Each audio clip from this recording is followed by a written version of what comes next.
In the mid-19th century, gold mines were discovered in the western United States. In eastern China, it was a period of late Qing dynasty ruled by Emperor Xianfeng. People lived in their poverty for cede territory and pay indemnities. Many foreign ships berthed at the port of Guangdong province. Rumors about remote gold mines were everywhere. Going abroad to earn a living was a way out for many poor Chinese farmers. So batches of Chinese workers set foot on the ships sailing across the sea. Among them, the Cantonese and Fujianese account for almost 90%.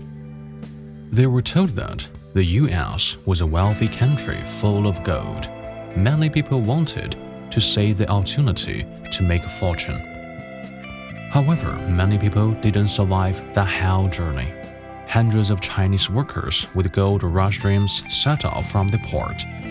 When strong winds and waves hit the ship, they curled up in the cabin like canned sardines. The stuffy, crowded cabins made disease spread quickly. Treated like livestock, their food and drinking water was terrible. On the long voyage, countless workers died miserably. After 3 months of drifting, they finally arrived. But this was just the beginning of the nightmare. In 1962, the U.S. decided to build the Transcontinental Railroad traversing western states. It was the largest engineering project in the country at the time. The route requires the line to run through rivers, deserts, and mountains. The famous Pacific Railway was reconstructed by 2 companies, the Central Pacific Railroad and the Union Pacific Railroad. It was in a period of civil war. The whole project was extremely challenging. Therefore, labor shortage had become a big problem for American capitalists. The gold rush gathered people from all over the world, but for these capitalists, white workers were disobedient, lazy, and always went on strike. The blacks was ruled by southern plantation owners.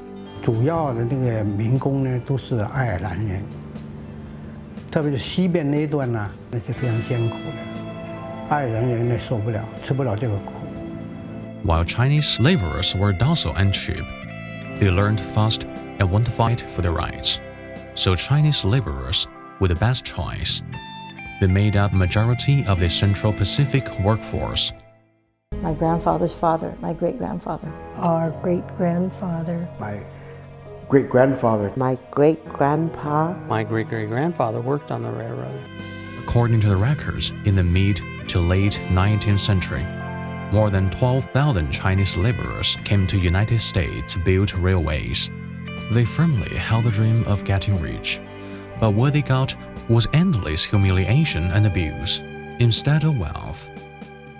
In the extremely harsh environments of Western states, these Chinese workers showed great endurance. They used their blood to construct this American railroad. 在那种非常的那个极端的天气之下，能够做建设这条铁，真是不得了。I was surprised that we're able to take that winter, in a mountain and chiseling through rocks, marble by hand. It's an incredible, colossal work in impossible conditions. It is well known that under each sleeper lies a corpse of a Chinese laborer. There is no exaggeration. In 1970, people excavated about 907.2 kilograms of Chinese laborers' bones from the local deserts. 我们在记录上可以看得到，有一年，他们找到了大概有5000磅的骨头。The most dangerous section of the Pacific Railway was mainly built by Chinese laborers. They had made arduous efforts in the engineering project. They used explosive to break through the barren Sierra Nevada, reshape the geographic and social map of the West. On May 10, 1869, the Transcontinental Railroad connecting the East and West was completed. However, none of Chinese laborers were shown in the photo of a ribbon cutting ceremony. Their achievements were hidden under the history, almost forgotten by the world. What's more outrageous is that Chinese laborers were treated so unequally. They suffered from race discrimination and nation hate. They earned little. All these facts had been ignored by U.S. history for a long time. Until May 9, 2014, the Chinese railway workers were honored for the first time by being registered in the U.S. Department of Labor's Hall of Honor in Washington, D.C. Many descendants of Chinese workers felt quite relieved that the U.S. government faced up to the neglected history. It was a moment of pride, a big moment of pride. Now the Chinese laborers have been ratified by the U.S. government. But this does not mean that racism has gradually disappeared. On the contrary, for some white people, racism is deep-rooted in their heart. Not only black people, but also many Asians suffer from different kinds of discrimination. We have witnessed the great contribution the Chinese workers have made.